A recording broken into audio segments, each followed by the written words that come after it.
Can't miss it. She market aisle. John Kemaraj says his grocery bill has nearly doubled. Are you buying less fresh food, less produce, less meat because of the prices? It's more produce than meat and all this, because meat is very expensive. Compared to a year ago, many staples will cost more. A dozen eggs and a pound of ground chuck, both up 7%. And a loaf of bread up 11%. I would expect that we're going to see prices continue to rise over the next 6 to 18 months. Experts say that's because of the supply, coupled with the increased cost of getting products onto shelves. Factors include rising gas prices, driver shortages, fewer workers in meatpacking plants and bakeries, and bad winter weather that damage crops. Even with prices going up, there are ways to save. Managing what's in your home and what you're bringing in terms of storing it will really go a long way to save money. That means buying food in bulk when possible, using apps like Flip and Basket to track prices and the best deals, and keeping your eyes open for store brands. Smart shopping that could mean more savings. Stephanie Rule, NBC News. Taking a Hey, Shalom, Call Allah, Yahweh Bashim Yahweh Shai, Bashim Rahakudash, the ones apostles of great millstone, and Shalom to you brothers on the highways and byways, doing the work sincerely and faithfully, and continually fighting that good fight of faith. Lord willing, we're found in that number. All right. So, the things that are happening right now in the world, people are missing the important things. All right. Anybody outside the hopeful elect, they're missing what's really going on, the underlying issues here. All right. It's not about this, Sea Blue 19. It's not about that. Okay. Once again, that's a smoke and mirror show, if you will. All right. Okay, because the Lord spoke about famine. And when you read the scriptures, man, there's a lot of talk about a famine, the famines. Okay, especially in these here last days. With the so-called new administration that's in office. Donald Trump had said that, when Biden gets in, you're going to see your gas prices go up, your food prices go up.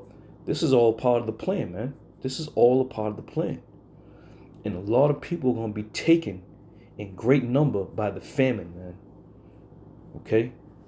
To the point where, the scripture says, no man's going to buy or sell save he that have the mark. Okay? That's also going to be an integral part of how this thing goes down with this famine. All right.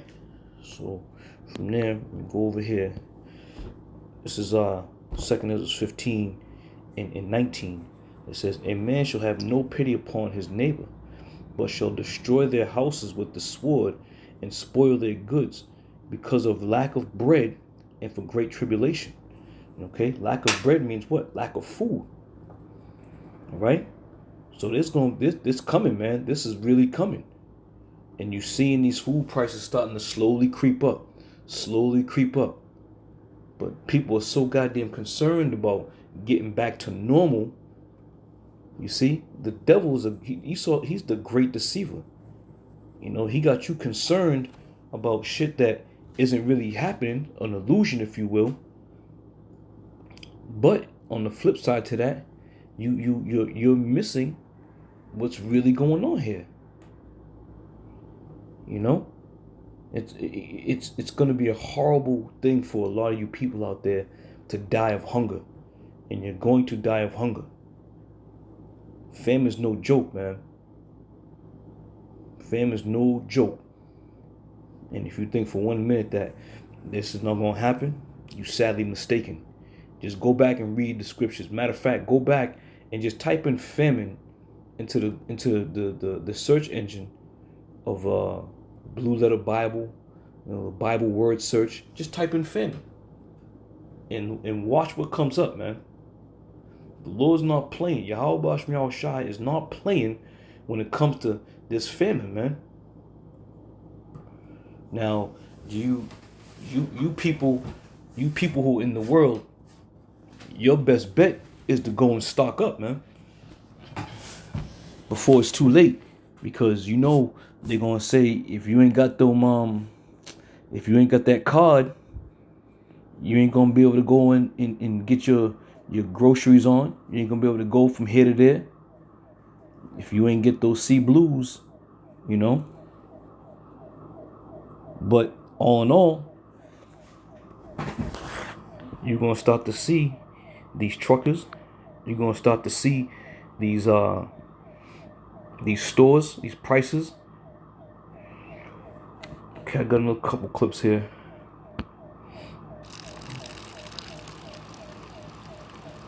This is the scene. This is the scene from the road. All right. And in this scene, you know, these dudes was all going about, you know, looking for food, looking for something to eat, whether it be animals, whether it be, you know, something on the ground or people.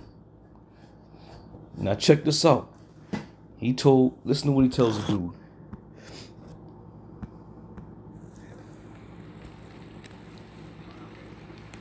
Don't look at them. Look at me. You call out, you're dead. Where are you from? Doesn't matter. Where you from? You got ammunition for those rifles? I told you not to look over them.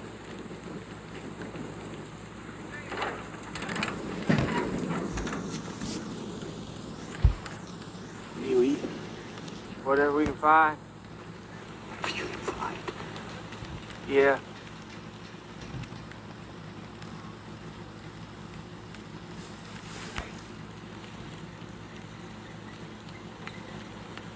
You ain't gonna shoot that thing. You ain't got but 2 shells. Maybe 1. And now here's a shot. Maybe. But you won't. Because it'll be through your skull and inside your brain before you can hear it. To hear it, you'll need a frontal lobe and things with names like Caligulus and temporal gyrus, and you won't have many more because they'll just be soup. You a doctor. Not anything. You got a hurt man. It'll be worth your while. You look at him again, I'll shoot you in the head. That boy looks hungry. Why don't y'all come on the truck? Get you something to eat. Ain't no need to be such a hard ass. You don't have anything to eat. Come on. Let's go. I ain't going nowhere. You think I won't kill you? You're wrong. You know what I think? I think you're chicken shit. You never killed a man in your life.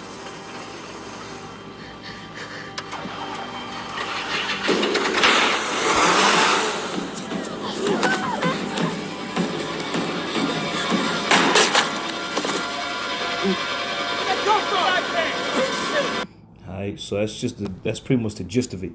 But the whole crux of what this scene was about, you know, about men, you know, out there searching for something to eat. Okay? Those times are gonna be a reality. He said, come on up to the truck and get something to eat. That boy looks hungry. You know? These times are coming, man. And we've been telling you through the spirit and power of Yahweh Shai all these dreadful things that are going to be happening in these last days. And a lot of you people don't believe it. You're still stuck on stupid, trying to figure out, you know, if if the Edomites really done away with, or trying to figure out if the so-called black Hebrew Israelites are the chosen people of the Lord. You people are stuck on stupid, man. While prophecies are unfolding, you people are sitting there in neutral. You know, and you got people out there who say we're false prophets. Okay, if the men of great millstone from the head apostles on down, if we're false prophets, then where are the prophets at? Then where are they? Because in order for there to be a false prophet, there have to be the real prophets, right? And you people damn sure ain't talking about no prophecies. You are not talking about any type of prophecies. So we can exclude you from being the prophets. So if we're the false prophets, then where are the real prophets at? All right? But we've been telling you, man, this is about to get real out here. And even for some of you Israelites out there who are in some, you know, some camps or what have you, You're going to fall to this thing, man. And the Lord's going to see to it. This whole thing of this famine and this food shortage and these devils, coming down upon you.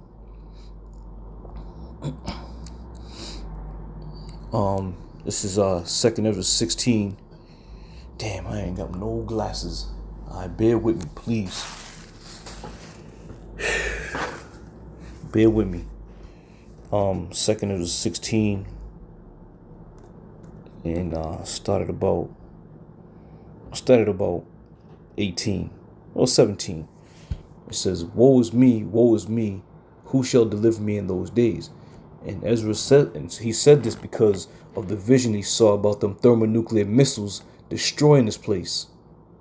Okay? But he goes on to say, the beginning of sorrows and great mournings, the beginning of famines and great death. Okay?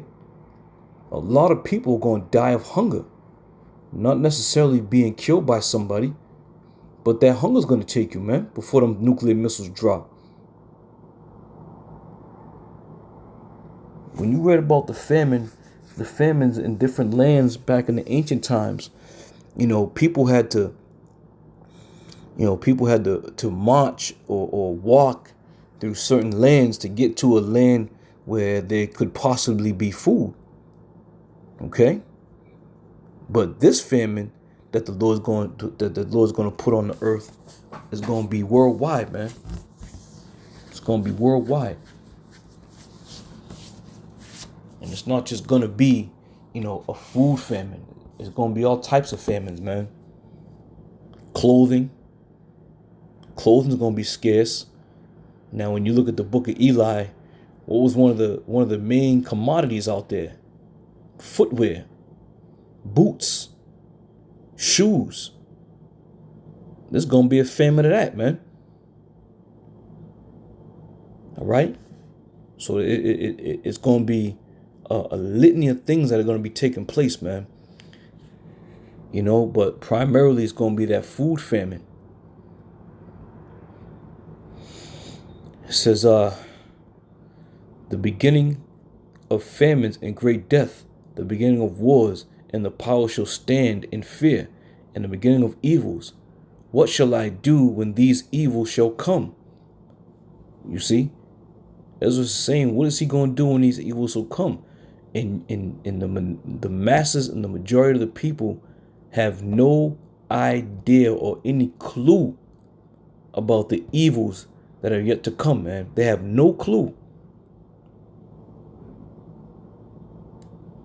As long as they can go to a ball game and go to a concert and go to their favorite restaurant, they're content and satisfied.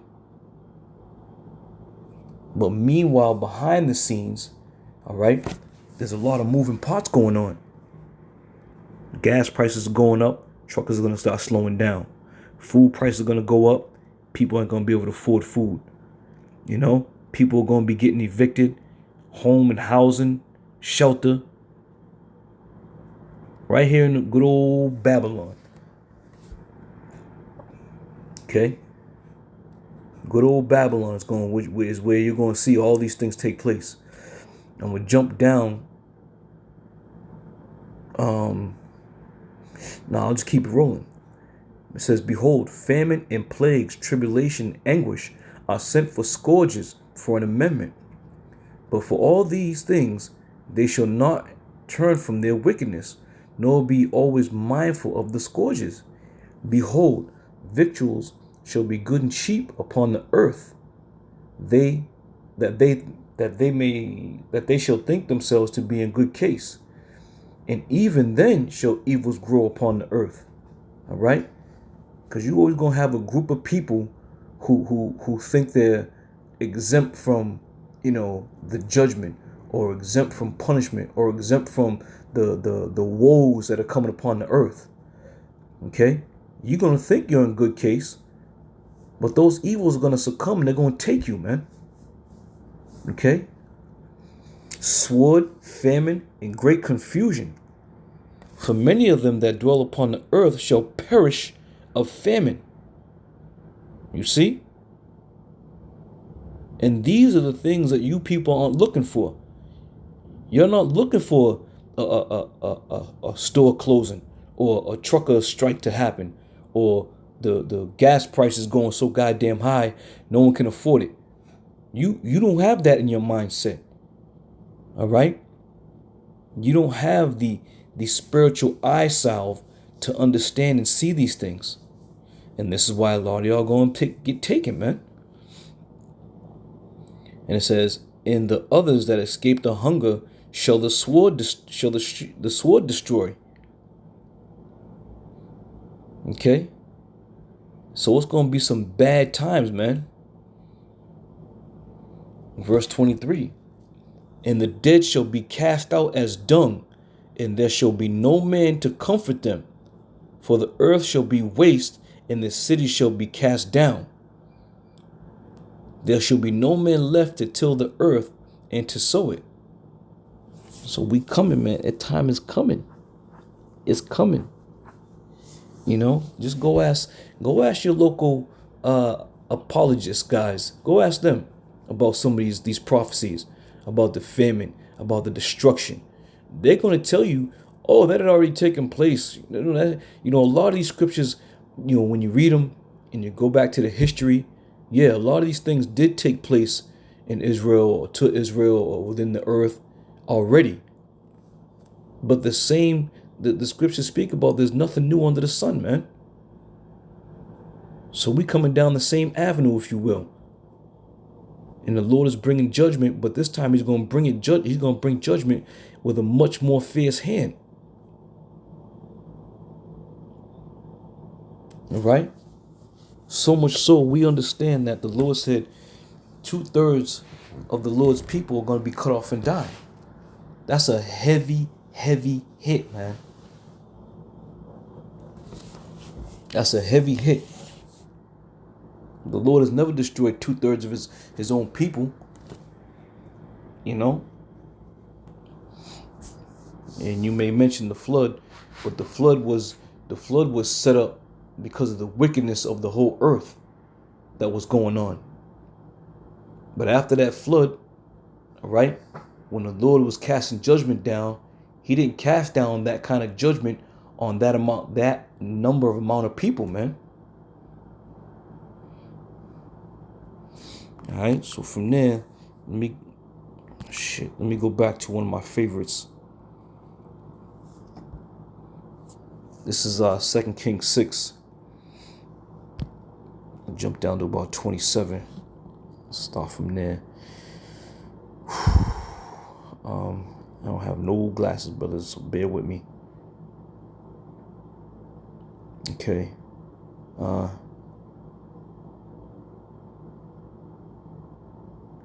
start at 24. And it says, "And it came to pass after this, that Ben-Hadad, king of Syria, gathered all his hosts and went up and besieged Samaria. And there was a great famine in Samaria, and behold, they besieged it, until an ass's head was sold for 80 pieces of silver." Okay? So an ass's head was sold for 80 pieces of silver.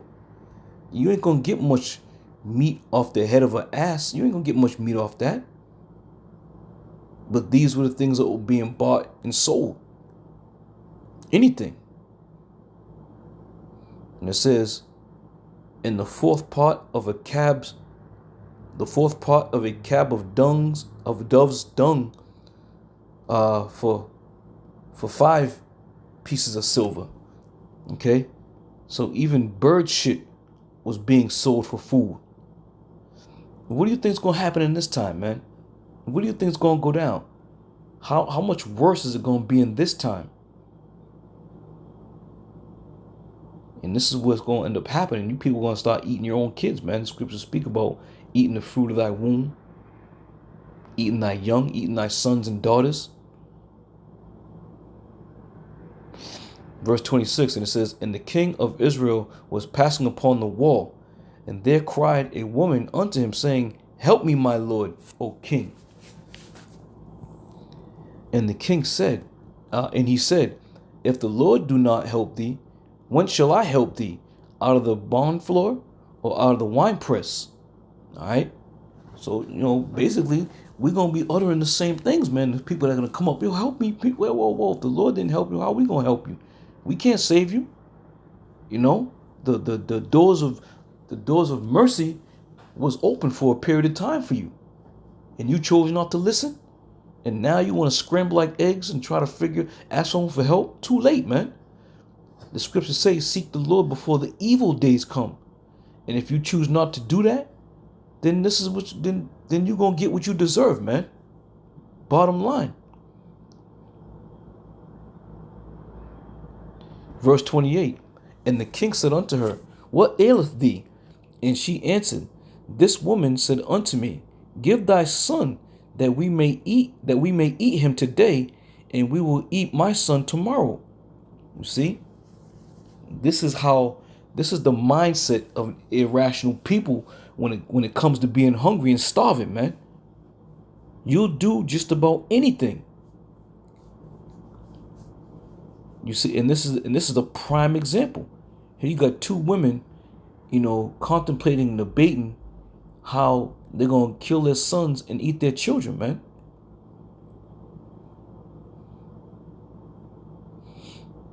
Okay.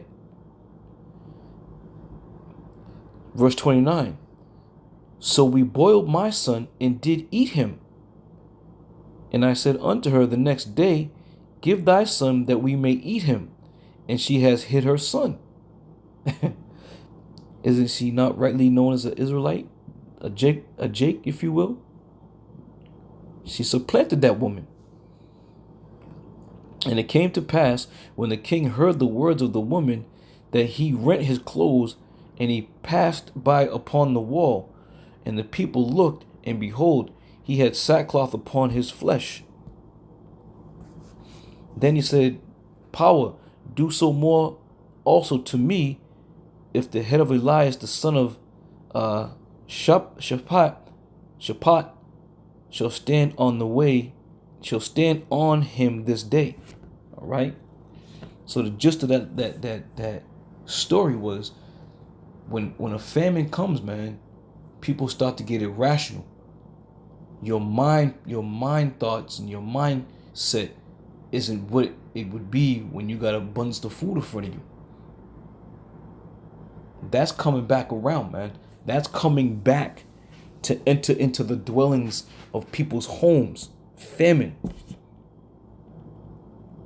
Enter into the dwellings of people's mind. And then you're going to be wondering what the men of the Lord was saying. And then you're going to sit there and try to figure out how to, seek the Lord. We've told you, we've given you, through the Spirit of the Lord, from the head apostles on down, we've been giving it to you, man.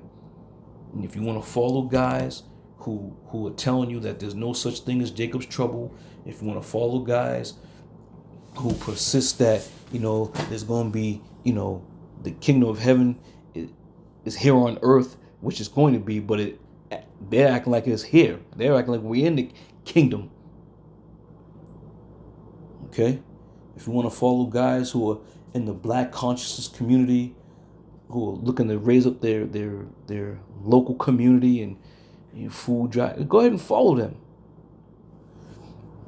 But just know for a certainty and a surety that when the Lord sends them famines and them scourges, okay, it's going to take a lot of you down, man.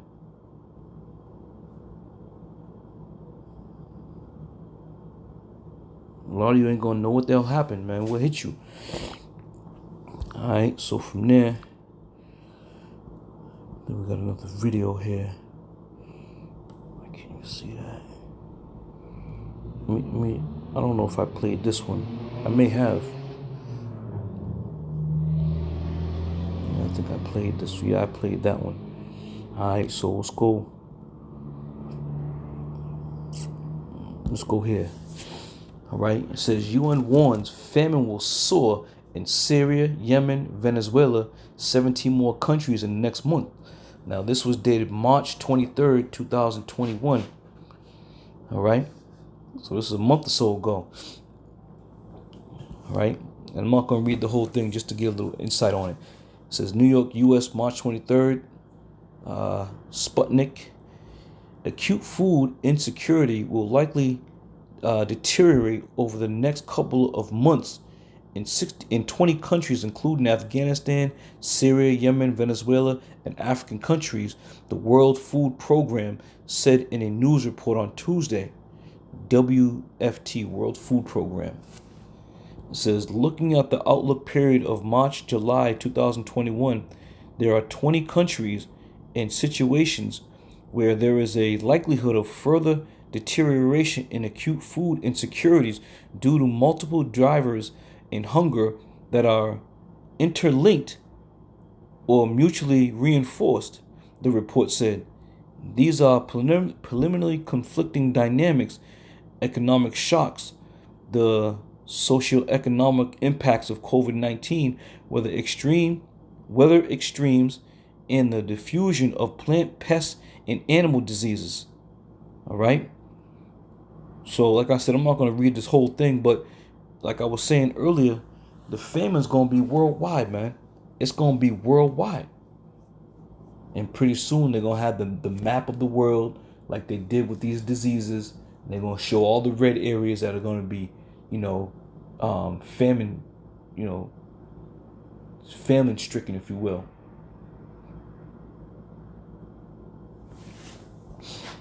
So play stupid if you want to. All right?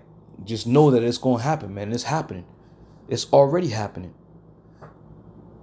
Y'all remember when this so-called, this COVID-19 thing first hit? They had shut the stores down, only allowing so many people in the stores. Wait till the truckers stop going. Wait till the gas prices get so high they can't afford to bring the goods, man. The prices soared even when the channel was blocked up. The Panama Canal. When that was blocked up, prices started rising up, man. This is Sirach 39 and 29. It says, fire and hail and famine and death, all these were created for vengeance. Okay? So when you're suffering any of these things, just know that it was of the Lord Yahweh Shai for vengeance, man. For whatever deeds and whatever things you've done that you did not repent for, you Israelites, if you find yourself in the midst of any of these calamities, just remember that it's the vengeance of the Lord. You have been warned. You have been warned. All right? So I believe that's it on the lesson. All right? So Lord willing, I'll see you brothers on another show. And I'll be able to, bring out some more information as the Lord will permit. I say shalom.